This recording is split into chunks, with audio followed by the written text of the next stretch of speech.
ACIR UFO Association UAP.Associates Investigative Reporters Researchers Associates and Peer-to-peer reviews. Our stories rely on our memories to write history.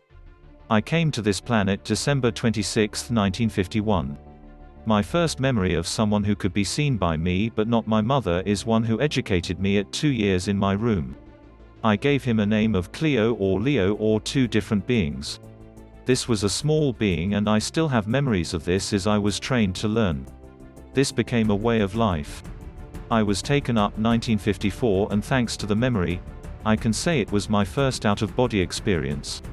My memory is seeing my body sleeping on the ground. I have lived with this observer outside of my body. I learned we are more than just the learning brain and mind behind our eyes. This was an important lesson.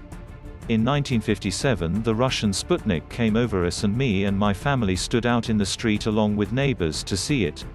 I suspect it was announced on the news on the TV.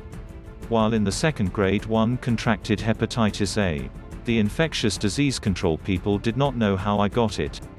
No one in my school or city had contracted it.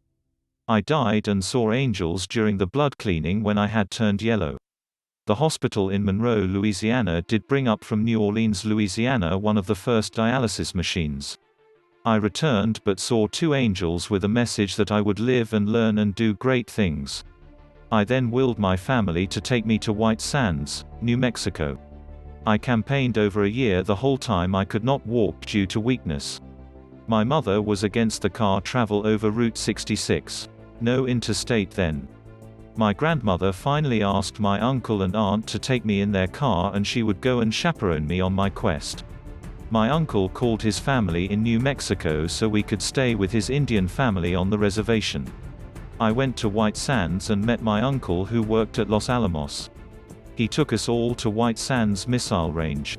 Then we had a picnic in the White Sand Dunes. While the adults stayed at the car, me and two cousins went to climb the sand dunes. At that time, when we reached the top, the two cousins, a boy about 10 and a girl about 12, said, "Look, a flying saucer."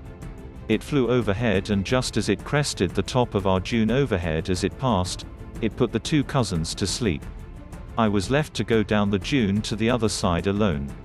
There was a flying saucer, silver, with a door open and a man in the door whining and waving me to hurry.